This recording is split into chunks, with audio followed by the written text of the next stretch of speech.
오늘 말씀 함께 보실 말씀은 요한복음 3장을 보겠습니다. 3장 1절에서 5절까지 3장 1절에서 5절까지 보겠습니다. 제가 읽겠습니다.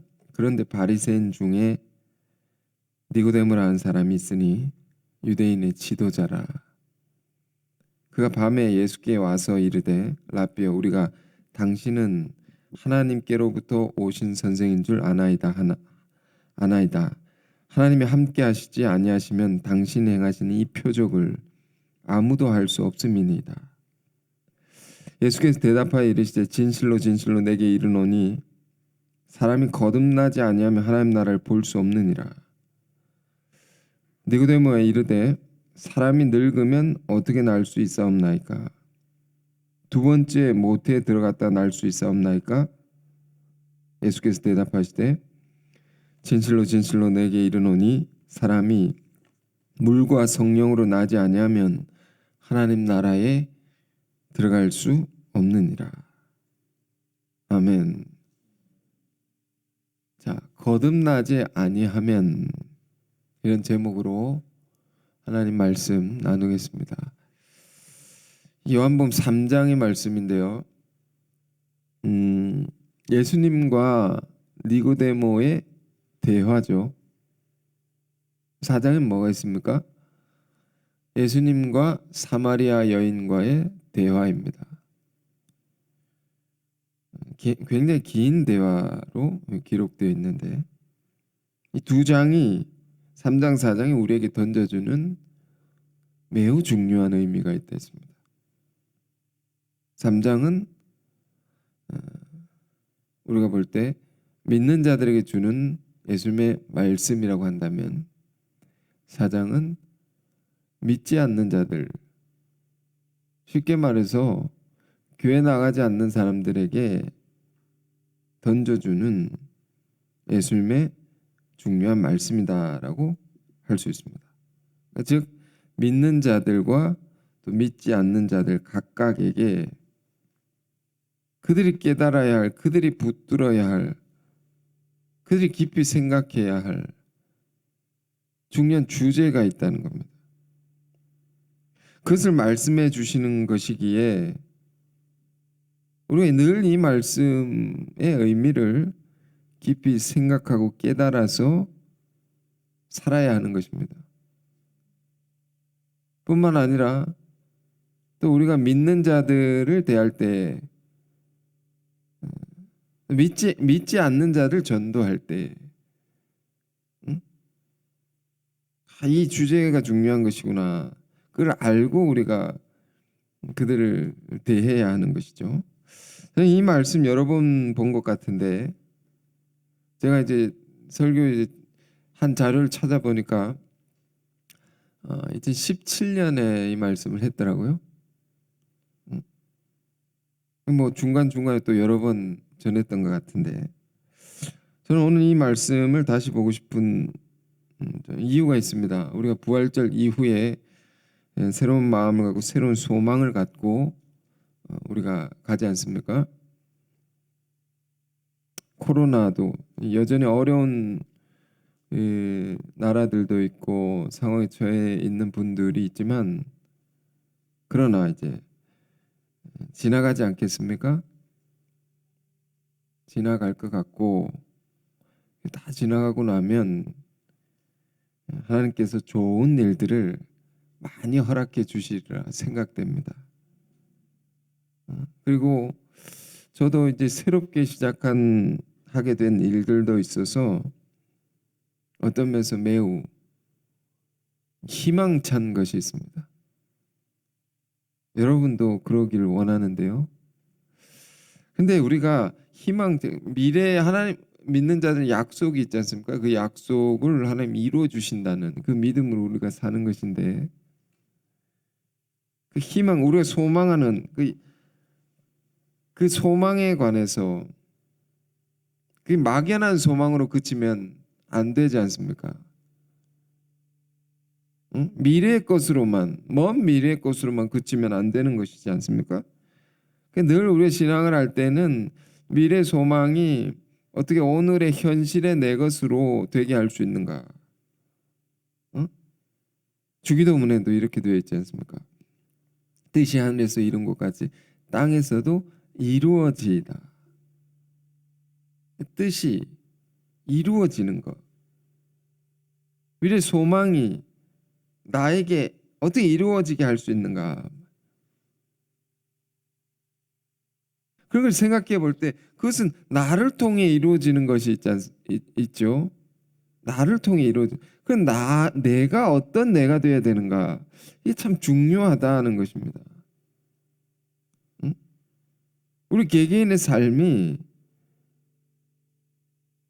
나의 마음가짐과 신앙의 자세가 우리가 바라는 소망을 이룰 만해야 된다는 겁니다. 하나님 보시기에 합당한 내가 되어야 된다는 것입니다. 그 소망을 가지되 그러나 나를 봐야 된다는 겁니다. 나를 통해 이루시는 것이니까요. 그런 면에서 이 말씀을 다시 보게 되었습니다. 이게 얼마나 중요한 말씀인가. 지금 이 말씀은 저와 여러분이 다 알다시피 이건 거듭남, 중생에 대한 가르침입니다. 중생, 죽고 다시 산다는 겁니다. 죽고 다시 태어난다는 겁니다. 바울은 부활의 장 15장 고린도전서 15장에서 말했습니다. 내가 날마다 죽노라. 부활의 장에서 난 날마다 죽는다고 했습니다. 이 말 속에는 날마다 죽기 때문에 날마다 내가 다시 산다는 것이 있는 겁니다. 날마다 새로워진다는 겁니다. 바울이 세계 선교의 위대한 업적을 이룬 데는 그가 매일의 삶이 날마다 죽고 다시 사는 이런 은혜의 체험, 이런 신앙의 자세가 있었던, 거기에 힘이 있었다. 근데 우리 중생이라는 것은요, 중생, 거듭남이라는 것은 이례적인 것이죠. 처음에 예수를 믿음으로 말미암아 죽고 다시 태어나지 않습니까? 이게 우리 안에 일어나는 일이죠. 하나님께서 허락하시는 그 처음에 그 순간이, 중생한 순간이 두말할 것도 없이 가장 중요한 것이지만, 그러나 중생이란 것은 이례적인 한 사건으로, 한 체험으로만 끝나는 것이 아니다 말입니다. 날마다 죽노라 했던 바울처럼 우리의 매일의 삶 속에 반복적으로 지속적으로 일어나야 할 사건이다. 자, 그런 면에서 이 말씀 우리가 다시 봅시다. 우리 이미 거듭난 사람들, 그렇죠? 그렇지 않은 분들은 거듭나기를 소원합니다. 이 방송을 듣는 모든 분들, 거듭나신 분이라면 날마다 거듭나기를 소원합니다.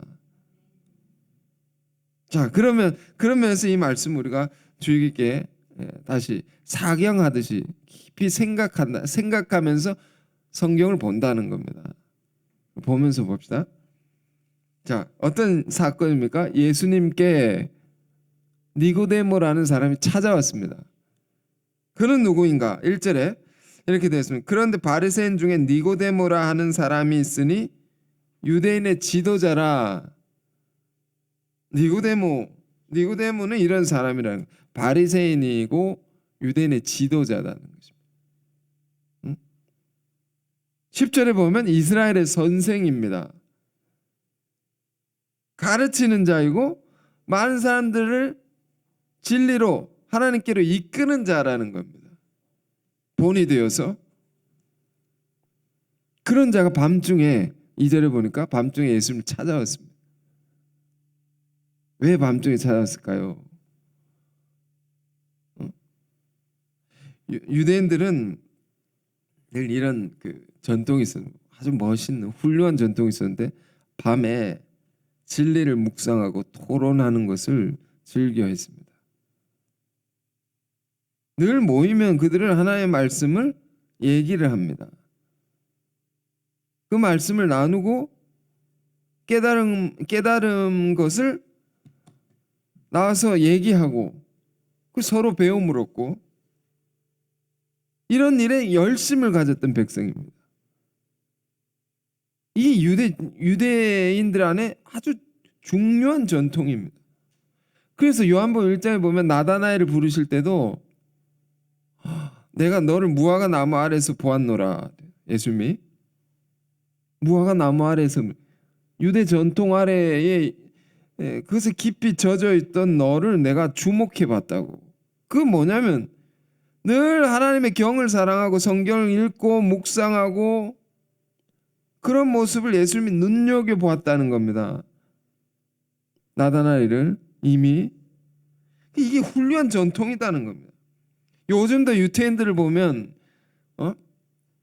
회당에서 이 도시 한복판에 회당들이 있습니다. 시나고그 회당들이 있어가지고 남녀노소 할 것 없이 토라를 놓고 토라 모세오경이죠. 창세기, 출애굽기, 레위기, 민수기, 신명기까지 토라를 놓고 막 해석을 하고 그 말씀의 뜻을 놓고 서로 얘기를 하고 어른이나 애나 할 것 없이 토론을 하고 진리의 대화 그러면서 서로 가르치고 서로 배움을 얻고 지금도 엄청난 겁니다.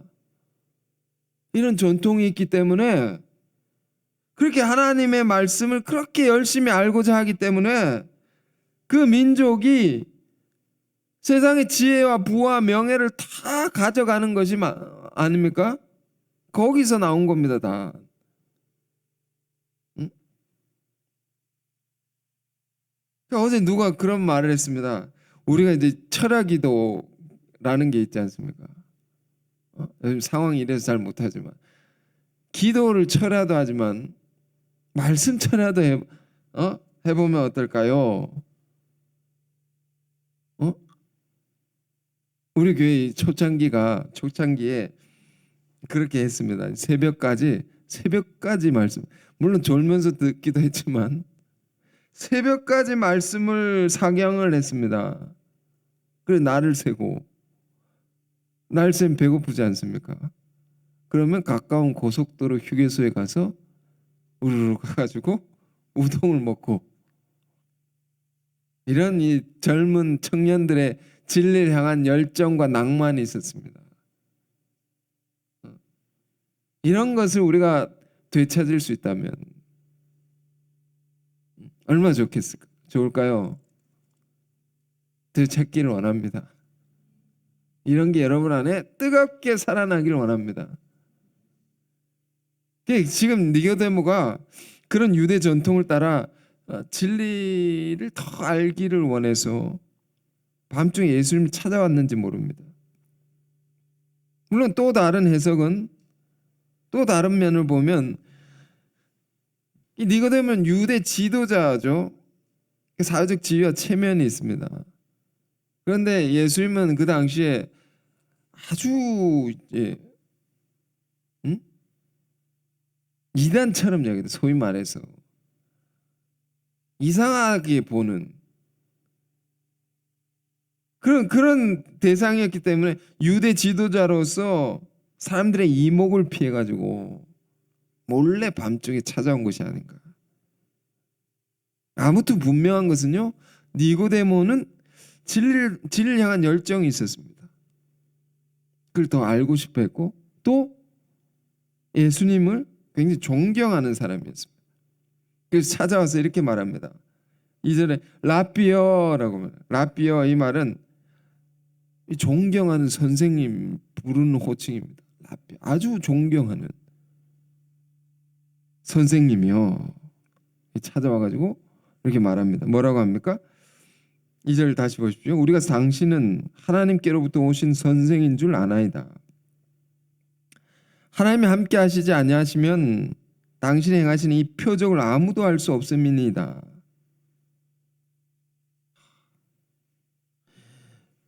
니고데모가 예수님을 왜 찾아왔습니까?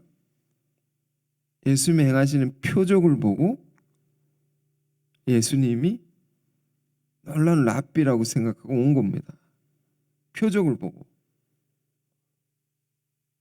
이스라엘 백성들 안에 이런 것이 있습니다. 어떤 선지자가 있다라고 할 때 그 선지자가 그 선지자를 통해서 표적이 나타나느냐 안 나타나느냐, 놀라운 능력이 드러나느냐 안 드러나느냐, 이거에 따라서 그 선지자가 능력이 있느냐 없느냐 이걸 판별했다는 겁니다.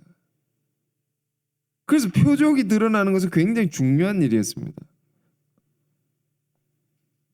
그래서 우리 신앙도 그렇죠. 모양만 있을 것이 아니라 나를 통해서 믿음의 능력이 드러나야 하는 것이죠. 능력이 드러나야 됩니다. 그게 중요한 것이지 않습니까? 그런데 또 다른 면을 우리가 생각해 봐야 된다 말입니다. 여기서 더 나아가서 마태복음 7장에 보면 예수님께서 이런 말씀 주시죠. 주여 주여 하는 자마다 다 천국에 들어가는 것이 아니다.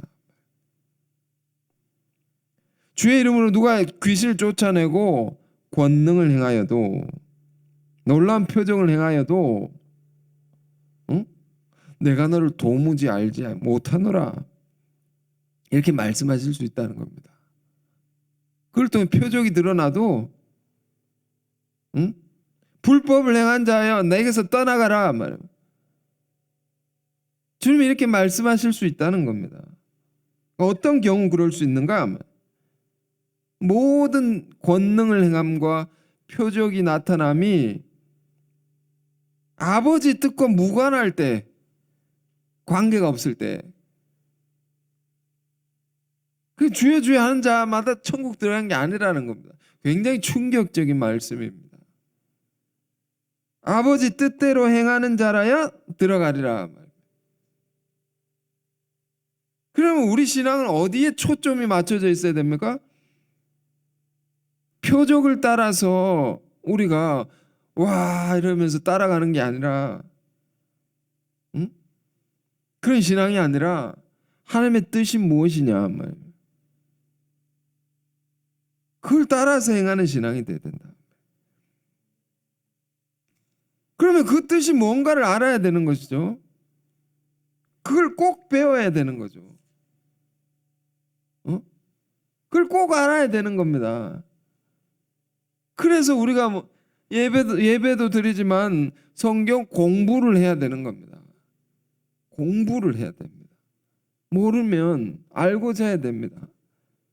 아버지 뜻이 뭔가 그것대로 우리가 살아야 되는 것이고 그것대로 우리가 신앙을 해야 되는 것이기 때문에 아버지 뜻이 뭐냐 말입니다. 그걸 공부를 해야 되죠. 자, 어쨌든 지금 표적을 따라 예수님을 찾아온 니고데모에게, 그 종교의 지도자들에게 그가 가진 관심이 있는데 주님께서 그 관심을 가지고 더 깊은 곳으로 이끌고 들어가는 겁니다. 이 대화를 보면 네가 표적에 관심이 있느냐? 표적보다 더 중요한 것이 있다. 더 근원적인 것이 있다. 매우 깊은 대화를 예수님이 하시는 거예요. 진리의 대화죠. 이게 진리의 대화죠.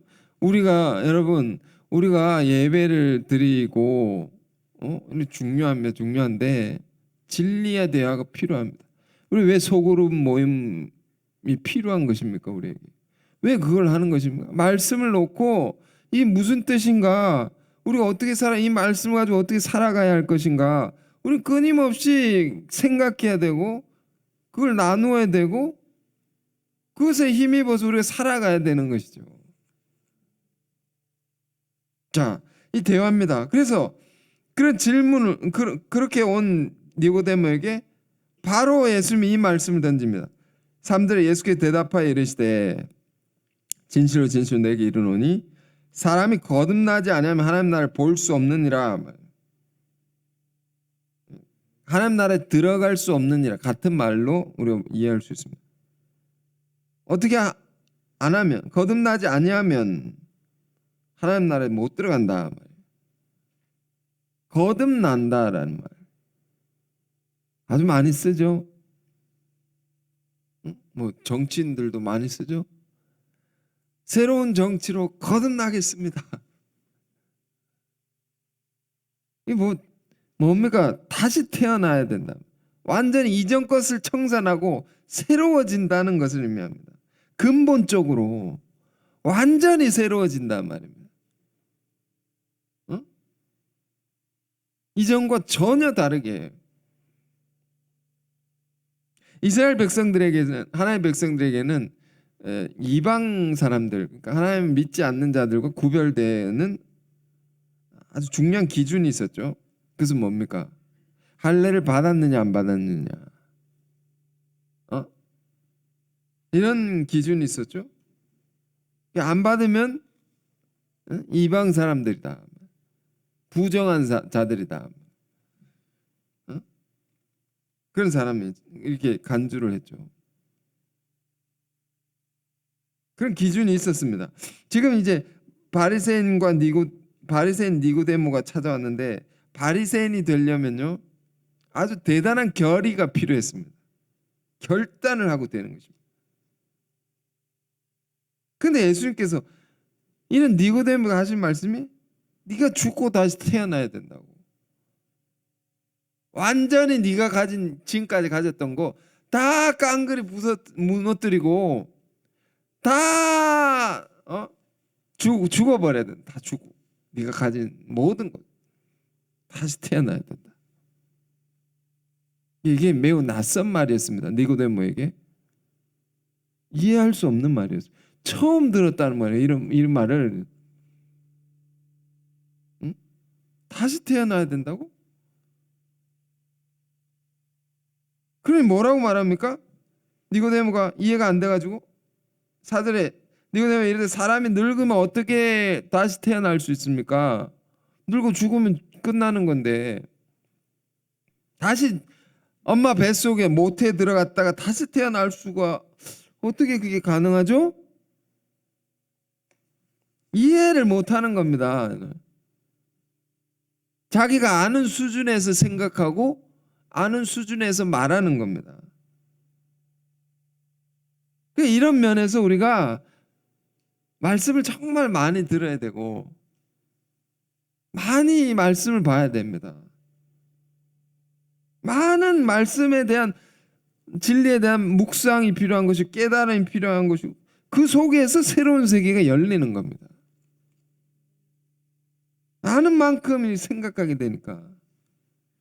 니고데모는 처음 듣는 말이라는 겁니다. 이 말씀이 하나님 나라에 들어가려면 죽고 다시 태어나야 된다. 그게 어떻게 가능합니까? 예수님께서 10절에 네가 이스라엘 선생으로서 이걸 모르느냐? 이 중요한 걸 모르느냐? 많은 이들을 가르치는 자로서 이 가장 핵심적인 것을 네가 모르느냐? 맹인이 맹인을 인도하면 어떻게 됩니까? 누가복음에 보면 그런 말씀. 맹인이 맹인을 인도하면 둘 다 구덩이에 빠진다고. 우리가 모르는데 어떻게 많은 사람 믿으라고 할 수 있습니까? 예수님께로 인도할 수 있습니까?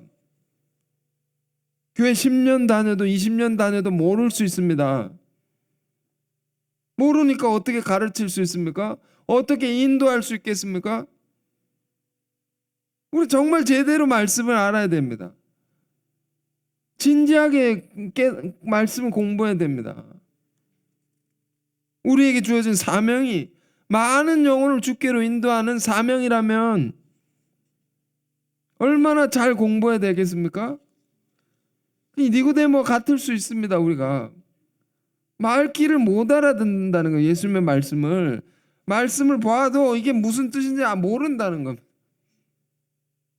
응? 니고데모, 그러니까 예수님께서 그 질문에 대한 대답으로서 놀라운 더 어려운 말씀을 합니다. 니고데모에게 예수께서 대답하시되 진실로 진실로 너에게 이르노니 사람이 물과 성령으로 거듭나지 아니하면 하나님 나라에 들어갈 수 없느니라. 두 가지죠. 잘 보십시오. 두 가지입니다. 사람이 거듭날 수 있는 길, 다시 태어날 수 있는 길, 물과입니다. 물 혹은 성령이 아닙니다. 물과 앤드입니다. 둘 다 필요한 겁니다. 사람이 근본적으로 새로워질 수 있는 길, 물과 성령이다. 이걸 네가 지금 예수님이 주신 말씀이 유대인들에게 아주 전혀 새로운 말씀을 해주는 게 아닙니다. 사실 구약 선지자의 예언의 말씀 속에 이미 다 그들에게 전해졌던 말씀입니다. 근데 그게 무슨 뜻인지 깊이 생각하지 못하고 알지 못했다. 구약 선지자의 어떤 예언이 있습니까? 에스겔서 36장 24절에서 28절 보겠습니다. 다 있는 내용입니다. 에스겔서 36장 24절에서 28절 제가 읽겠습니다. 내가 너희를 여러 나라 가운데서 인도하여 내고 내가 여러 민족 가운데서 모아 데리고 고국 땅에 들어가서 맑은 물을 너희에게 뿌려서 너희로 정결하게 하되 곧 너희 모든 더러운 것에서와 모든 우상 숭배에서 너희를 정결하게 할 것이며 또 새 영을 너희 속에 두고 새 마음을 너희 속에 두되 너희 육신에서 굳은 마음을 제거하고 부드러운 마음을 줄 것이며 또 내 영을 너희 속에 두어 너희로 내 율례를 행하게 하리니 너희가 내 규례를 지켜 행할지라. 내가 너희 조상들에게 준 땅에서 너희가 거주하면서 내 백성이 되고 나는 너희 하나님이 되리라. 아멘. 자, 여기 두 가지 있습니다. 25절과 26절에 25절에 맑은 물을 너희에게 뿌려서 너희를 정결하게 한다. 26절에 새 영을 너희 속에 두어서 새 마음을 너희에게 주겠다.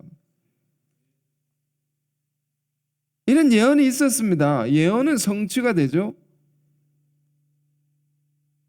그 예수님께서 물과 성령이라는 겁니다. 이게 물과 성령으로 이것으로 우리가 거듭날 수 있다. 이것으로 거듭나야 한다는, 이것으로 근본적으로 우리가 새로워질 수 있다. 사람 잘 안 바뀌지 않습니까? 지독하게 안 바뀌지 않습니까? 우리가 우리 자신을 볼 때도 얼마나 안 바뀝니까? 아예 단정적으로 얘기하시는 분도 들었습니다. 사람은 안 바뀌어. 절대로 안 바뀐다고. 잘 안 바뀌는 죠? 그러나 바뀔 수 있다고 성경 말합니다. 어떤 사람도 어떻게 하면 물과 성령으로 거듭나면 완전히 바뀔 수 있다는 겁니다. 여기에 희망이 있는 겁니다. 기독교는 근본적으로 새로워질 수 있다.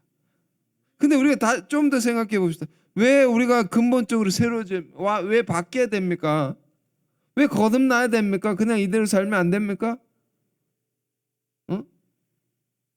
에스겔서 지금 36장은요.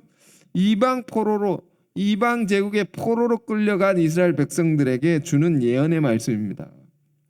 이방 땅에 가가지고 하나님의 백성이 잡혀가가지고 수많은 우상들, 수많은 거짓된 신들을 섬기고 하나님의 백성들이 사단의 노예가 되고 더럽혀졌다는 겁니다. 그렇기 때문에 하나님은 이 백성들을 내버려 두지 않냐고. 어떻게 하면 정결케 할까? 어떻게 새롭게 할 것이냐 말이면 내 백성을, 우리도 마찬가지입니다. 세상의 죄악된 문화 속에서 우리가 물들기 쉽지 않습니까? 우리도 섞이고 예수를 믿어도 우리도 섞이고 더러워지는 것입니다. 세상 죄악된 문화 속에. 그래서 우리 신앙도 무거워지고 흐려지고 그 힘을 다 잃어버리고 그렇게 될 수 있다 말입니다. 그런 우리를 향한 하나님의 관심은 어떻게 하면 그것으로부터 우리를 근본적으로 새롭게 할 수 있는가? 새롭게 해서 하나님의 놀라운 뜻을 이루어가게 할 수 있는가? 물로 씻어야 된다. 그리고 불로. 성령은 불입니다. 불은 태우는 거죠. 물은 씻어내리는 겁니다. 겉을 씻지 않습니까? 외적인 것을 얘기하는 것이고, 불은 내적인 겁니다. 우리 안에 거. 이 마음이다. 마음이 더러워지지 않습니까? 이걸 태워버린다면 이걸 깨끗하게 한다는 겁니다. 두 가지가 필요합니다. 우리에게. 그러니까 물이라는 걸 상징하는 바가 우리 육신이, 우리 행실이, 우리 삶이 거룩한 삶을 살게 하는 그런 신앙의 훈련, 경건의 훈련, 이것을 얘기하는 것입니다. 그러니까 우리가 이것을 늘 해야 되는 거죠. 나쁜 것 안 보려고 해야 되죠.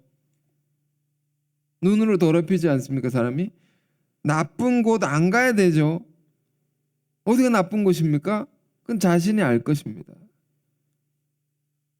몸을 또 새벽 게으르지 않게 깨워야 되죠. 자꾸 게으름의 죄가 있으니까 하나님을 만나는 시간, 예배 시간 철저히 지키고 물질을 구별해서 드리고 11조 드리고 나쁜 생각이 들어오면 뭘 그런 거 냉수 목욕 찬물에 그냥 시원하게 우리 교회 선배분들은 겨울에도 냉수 목욕을 해도 정신이 번쩍 든다 말이에요. 이런 훈련을 통해서 죄로부터 멀어지는 겁니다. 죄 짓지 않는 나로 만들어 갑니다. 이게 우리 육신에 죄는 뭘로 지어? 우리 몸으로 짓기 때문에 이 몸이 깨끗해져야 된다 말입니다. 그러니까 나쁜 거 안 보고 나쁜 데 안 가고 자꾸 이렇게 거리를 두기, 사회적 거리두기처럼 죄로부터 거리두기를 해야 된다 말이에요. 이게 왜 우리에게 필요한 겁니까? 이걸 왜 교회는 계속 하라고 하는 겁니까? 우리는 뼛속까지 죄인이기 때문입니다. 정말 우린 그런 죄인입니다. 에베소서 2장에서 바울은 말했습니다. 우리 인간은 본질상 진노의 자녀라고. 본질. 그러니까 우리 흔한 말로 뼛속까지 이렇게 쓴 겁니다. 본질적으로 하나님의 진노를 부르는 죄인들이다. 화가 난단 말입니다. 우리를 보면 어떻게 저럴 수 있느냐. 로마 3장에는 뭐라고 합니까? 바울이 인간은 어떤 존재냐?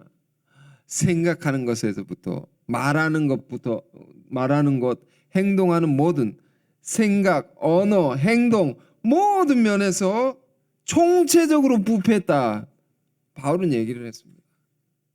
생각은 하나님을 찾지도 않고 입은 혀는 어떻습니까? 입은 목구멍은 열린 무덤이라고. 안에 썩은 것이 입을 통해서 쏟아져 나온다고. 더러운 것이 하는 말들이 발은 피 흘리는데 빠르다고. 그게 뭔 총체적인 부패. 이게 인간이라고. 그러면 우리에게 뭐가 필요한 겁니까? 경건의 훈련이 필요한 겁니다. 물로 거듭나야 되는 겁니다. 이걸 부지런히 하는 자는 복이 있다 했습니다. 그런데 이것만으로 우리가 완전히 새로워질 수 있습니까? 완전히 정결해질 수 있습니까? 그렇지 않습니다. 근본적으로 우리가 달라질 수 있습니까? 이것만으로? 그렇지 않습니다. 더 근본적으로 우리가 새로워져야 돼, 우리가 깨끗해져야 될 것은 이게 마음이죠. 마음. 그 뭘로? 그 영이죠. 영에 관한 것입니다. 그래서 26절에 에스겔 선지자가 이미 예언한 것입니다. 새 영을 너희 속에 두고, 새 영을 우리에게 부어준다는 겁니다.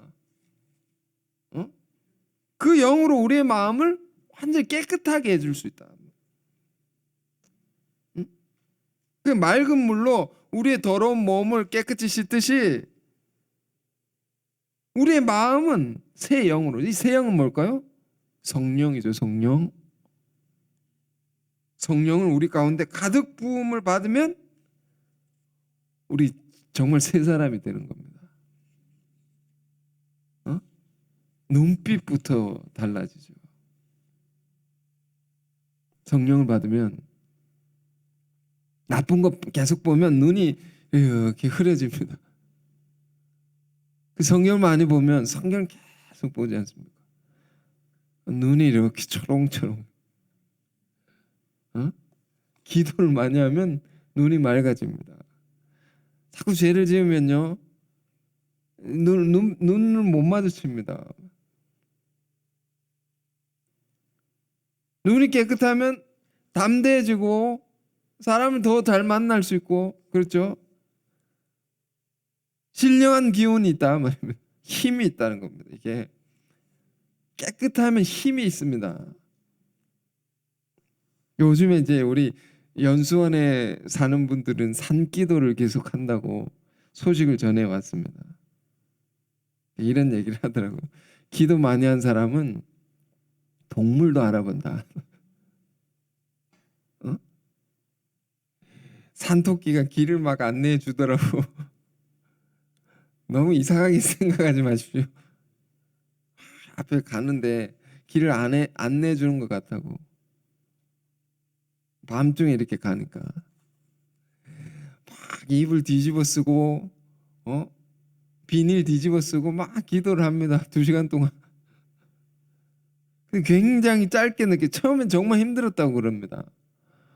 기도는 무슨 기도입니까? 추워 죽겠는데.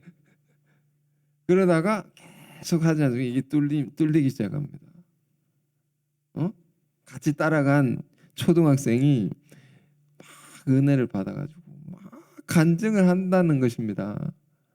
영적인 은사가 막 열리고 막 비좁게 느껴지더라고요. 왜 비좁냐고. 그 주변에 막 산인데 천사들이 너무 많아가지고 자꾸 몸을 비빈다고 이런 얘기도 하고, 응? 그 머리가 너무 맑다고 이러는 겁니다. 어린아이가 다 기도하니까. 그럼 우리 영혼이 이렇게 살고 싶어 하지 않습니까? 우리 살고 싶지 않습니까? 이렇게 깨끗하게 하나님만 바라고. 그럼 우린 여기 세상 속에서 사는 겁니다. 그럼 어떻게 해야 됩니까? 새 영을 받아야 됩니다. 응? 성령을 받아야 됩니다. 꼭 산속에 안 들어가도 한 번씩 들어가도 좋죠. 그럼 우린 여기 살아야 되기 때문에, 세상 속에 빛과 소금으로 살아야 되기 때문에 성령을 받아서 우리의 마음의 더러움을 씻어내야 된다. 완전히 깨끗하게.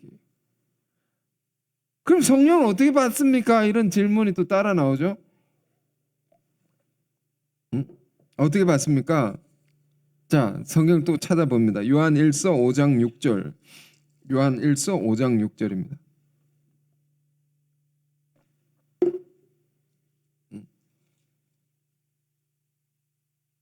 요즘에 이렇게 예배를 드리니까요, 정말 집중이 되는 것 같습니다. 여기 오신 분들 성경 굉장히 열심히 공부하시는 것 같습니다. 자, 5장 6절, 요한 1서 5장 6절. 이는 물과 피로 임하신 이시니 곧 예수 그리스도시니라. 물로만 아니요 물과 피로 임하셨고 증언하는 이는 성령이니 이시니 성령은 진리니라. 자, 여기 중요한 말은 이 마지막 말입니다. 오늘 성령은 진리니라. 진리로 임하는 영이 성령이라는 겁니다. 우리가 마음의 문을 열고 하나님의 말씀을 들을 때에, 그 말씀을 묵상할 때, 그 말씀을 받아들일 때에 성령이 우리 가운데 이렇게 임한다는 겁니다. 그러니까 말씀을 잘 들으면 성령을 많이 받는 겁니다. 우리 마음의 더러움이 그 말씀 들으면서 깨끗해지는 겁니다. 받기 전에 우리 마음은 늘 어떻습니까? 어둠이 가득하고 밀폐된 그 방과 같아서 그 안에 이 썩어지는 거예요. 우리 영혼도 이 썩어지는 것처럼 썩어지고 더러워지게 되죠. 근데 그 방에 문을 열어야 됩니다. 우리 마음의 문을 열어야 됩니다. 열어서 커튼을 열어젖히고 창문을 열고 비치는 햇빛을 받아들여야 돼요. 받아들이는 겁니다. 이게 어려운 게 아닙니다. 받아들이기 시작하면 어떻게 받아들이는 거예요? 그게 믿음이라고 하는 거죠. 하나님의 말씀을 믿기 시작하면 이 안에 어둠이 사라지고 더러웠던 모든 것들이 씻겨지고 사람이 싹 달라지기 시작합니다. 그 성령이 마치 우리 마음에 비추는 그런 햇볕과 같습니다. 이렇게 들어와서 그게 부어지면 완전히 다른 사람이 됩니다. 진리가 우리를 그렇게 바꿔 놓습니다. 그래서 우리가 말씀을 가까이 해야 되는 것이고 말씀을 전하는 것입니다. 그를 바꾸기 위해서. 그럼 우리가 항상 구해야 될 것은 성령. 그 위로부터. 성령이라는 것은 이 세상의 시장 바닥에 어디서나 볼 수 있는 그런 것들이 아닙니다. 위로부터 오는 겁니다. 전혀 새로운 것이다. 이것은 옛날에 아주 특별한 사람만이 받았습니다. 아주 특별한 사람, 시대마다. 그런데 예수님께서 우리를 위해 죽으시고 부활하시고 승천하셔서 성령의 새로운 시대가 임하게 됐죠. 그게 오순절 아닙니까? 우리가 오순절까지 가는 건데 성령이 그때 임함으로 새로운 시대가 열리게 되는데 그 시대는 어떤 시대냐 하면 남종이나 여종이나 아이나 어른 할 것 없이 남자 여자 할 것 없이 모든 사람이 성령을 구하면 주 예수의 이름을 부르면 찾으면 다 성령을 받을 수 있는 놀라운 시대가 이미 열렸다 말이에요. 우린 그 시대 가운데 살아가고 있다. 왜 이걸 못 누리느냐는 겁니다. 그 성령은 어떻게 받을 수 있느냐? 다시 말씀드립니다. 성령은 진리니라. 진리다. 자, 한 구절 더 보겠습니다. 요한복음 6장 63절. 제가 오늘 좀 길게 할 것입니다. 아주 길지는 않을 겁니다. 그렇지만 요한복음 6장 63절. 자, 함께 읽어볼까요? 저 혼자 읽으니까 재미가 없습니다. 함께 읽겠습니다. 살리는 것은 영이니 육은 무익하니라. 내가 너에게 이른 말은 영이요 생명이라. 내가 너희에게 이른 말은 영이다. 예수님의 말씀이 영이라는 겁니다. 그 말씀이 성령이라는 겁니다. 응?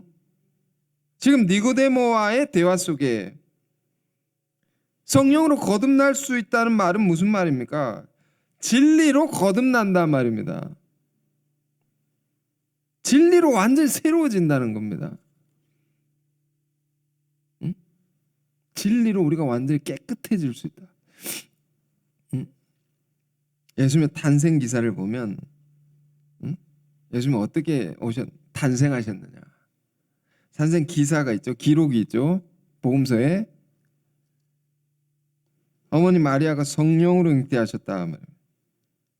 사도신경에 오늘도 우리가 사도신경 외우고 했는데 예배 중에 성령으로 잉태하사 본디오 빌라도에게 고난을 받으시고 십자가에 못 박혀 죽으셨으니 성령으로 잉태하셨다고. 이게 무슨 말입니까? 아주 어려운 말입니다. 여러분 이런 생각 안 해보셨죠? 성령으로 잉태하셨다고. 뭐 성령으로 잉태하셨다고 무슨 말이겠냐? 아주 깊은 뜻이 있는 겁니다. 성령은 진리다 말입니다. 예수님은 그 근본에서부터 진리로 말미암은 분이시다 말이에요. 처음부터 진리로 오신 분이시다는 겁니다. 자, 이건 아주 깊은 묵상에 들어갑니다. 요한복음 3장 13절에 이런 말씀이 있습니다. 예수님이 직접 하신 말씀. 하늘에서 내려온 자 곧 인자 외에는 하늘에 올라간 자가 없느니라.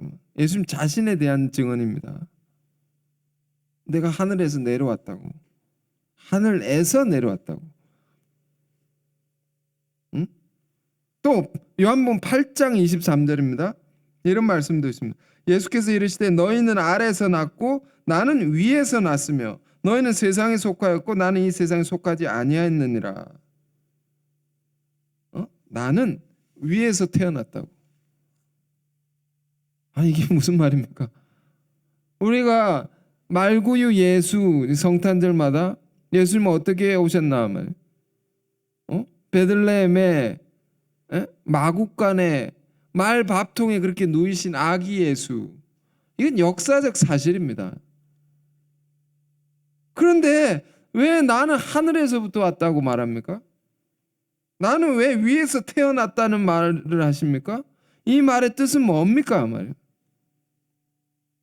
그는 근본 죄가 없는 분이시다. 오심부터가 시작부터가 진리의 본체로 오신 분이다. 그러니까 예수님은 거듭날 필요가 없는 분이라는 겁니다. 우리랑 다른 분이다. 우린 죄 가운데 태어났기 때문에 거듭나야 됩니다. 죽어야 됩니다. 그리고 다시 태어나야 됩니다. 그래서 지금 거듭난다는 것이 진리로 거듭난 자만이 위로부터 내려온 자만이 하늘로 올라간다고. 진리로부터 거듭난 자만이 올라간다. 진리로 거듭난 자만이 하나님 나라에 들어갈 수 있다. 자, 여기까지 나누고요. 우리가 뭘 하려는 겁니까? 수많은 사람들이, 철학자들이, 지혜자들이 무엇을 찾으려고 했던 것입니까? 진리를 찾으려고 했다. 왜? 그 진리를 알 때에 우리가 자유케 될 수 있고, 진리가 너를 자유케 하리라. 대학교에 이렇게 붙어 있더라고요. 진리가 우리를 자유케 하기 때문에, 진리를 알 때 우리가 거듭날 수 있기 때문에, 그 진리로 우리가 근본적으로 달라질 수 있기 때문에, 그 진리를 알 때 우리가 하나님 나라에 들어갈 수 있기 때문에, 그러기 때문에 그토록 수많은 사람들이 진리를 찾아 헤매였던 것이 아닌가 말. 그런데 그 진리가 뭐냐라는 거지. 그게 또 어디 있느냐 진리가 말이면. 그래서 대낮에 등불을 들고 찾아냈던 철학자의 이야기 우리가 알지 않습니까? 그 진리는 어디 있습니까? 사순절 때 봤습니다. 다 성경에 나와 있습니다. 우리가 읽은 말씀도 이미 다 있는 겁니다. 요한복음 14장 6절에 예수께서 이르시되 내가 곧 길이요 진리요 생명이니 나로 말미암지 않고는 아버지께로 올 자가 없느니라. 내가 진리다는 거, 예수가 진리다는 겁니다. 예수가 진리요 길이요 진리. 그러니까 모든 인간이 꼭 알아야 되는 것이다. 이거는 기독교인들만 알 것이 아니고 뭘 알아야 됩니까? 누구를? 예수를 아는 거. 진리를 안다는 건 예수를 안다는 겁니다. 예수를 안다는 게 뭡니까? 응? 한국에 교회가 얼마나 많습니까? 예수 예수 예수.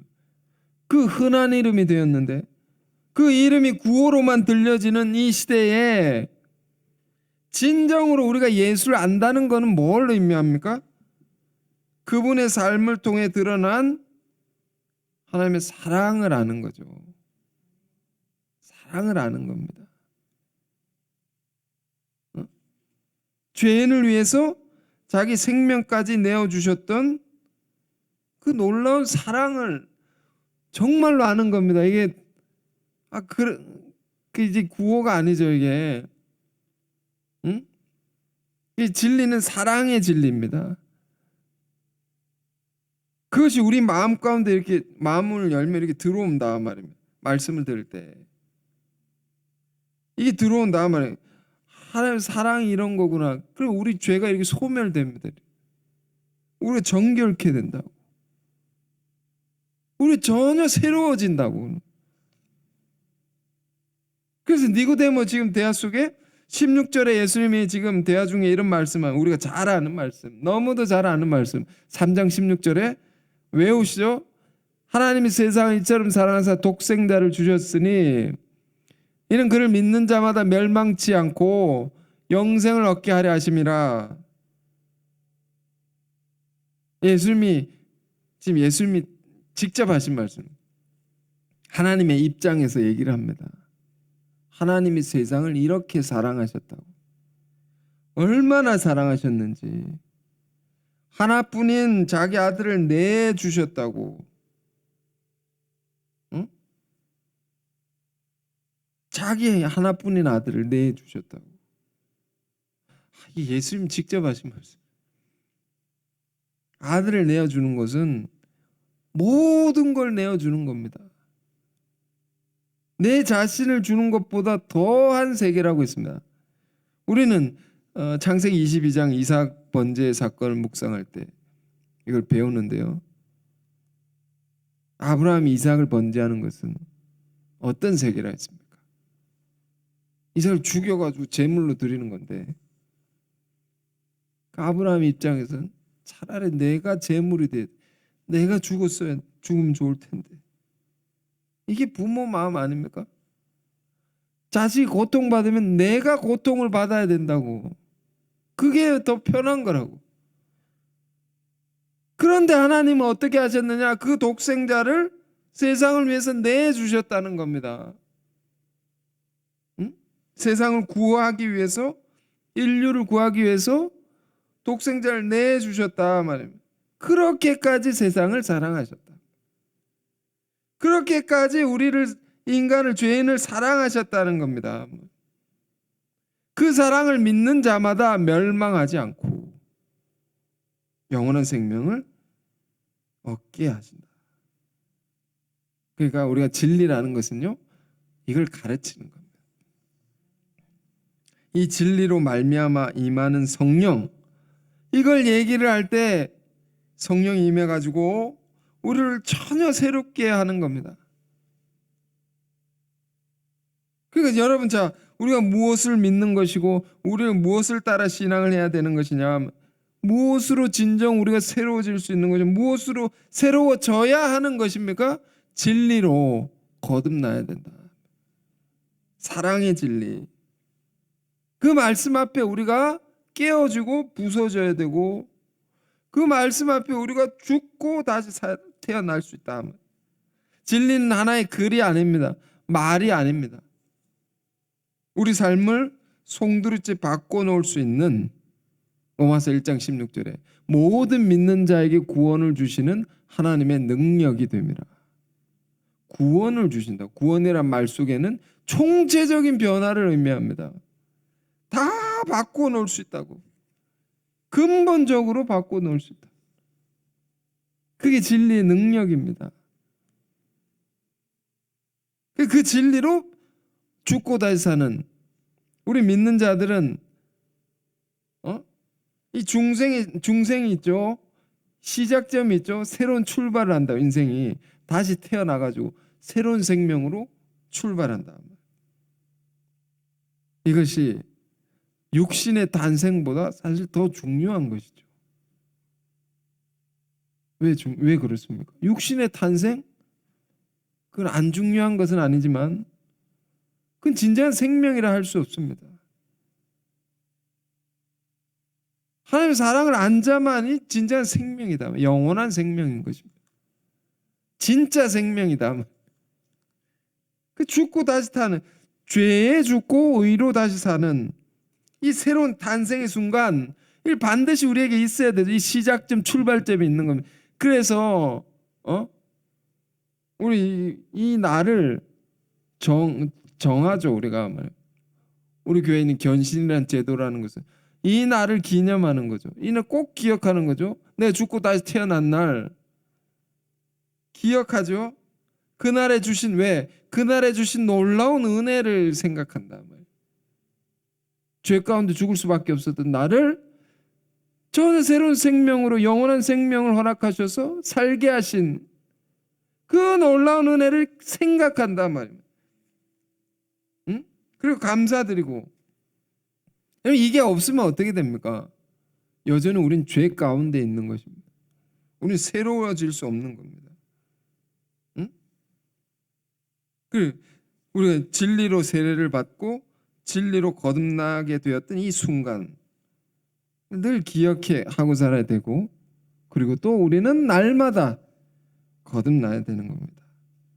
날마다 진리로 새로워져야 됩니다. 그래서 여러분 매일 말씀을 읽어야 되는 것이고 들어야 되는 것이고 묵상해야 됩니다. 묵상해야 됩니다. 그래야지 이게 임하는 겁니다. 진지하게 성경을 묵상해 보십시오. 그러면 우리 삶이 전혀 새로워질 수 있습니다. 자, 그래서 오늘 니고데모에게 주신 예수님의 이 말씀, 특히 5절 끝에 사람이 물과 성령으로 나지 아니하면 하나님 나라에 들어갈 수 없느니라. 이 귀한 말씀 여러분 깊이 생각하면서 이 말씀을 쫓아서 우리 삶이 날마다 새로워져서, 그래서 우리를 통해서 하나님이 뜻하시는 바 놀라운 역사가 이루어지는 그런 우리 모두의 삶이 되길 바랍니다. 주신 말씀 우리가 묵상하면서 함께 기도하길 원합니다. 우리 신앙이 겉으로 드러나는 표적이 아니라 내 삶의 변화, 내 심령이 새로워지는 것을 더 사모하게 해달라고 기도하시길 원하고, 우리가 물과 성령으로 거듭난 자라면 또 날마다 거듭나게 해달라고, 날마다 진리로 우리가 정결케 되고 새롭게 해달라고 간구하는 이런 시간 되길 원합니다. 기도하겠습니다. 은혜로우신 주님,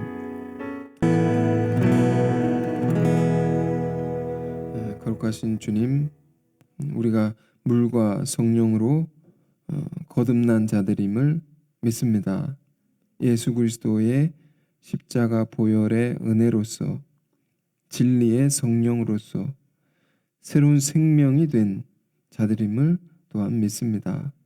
그러나 우린 날마다 또 죄를 짓고 날마다 더러워지기 쉬운 자들이오니 날마다 또한 죽고 다시 사는 우리가 되게 하옵소서. 날마다 주님의 말씀 앞에, 진리 앞에 부서지고 깨어지고 새로워지는 주의 백성들, 거룩한 백성들 되게 하옵소서.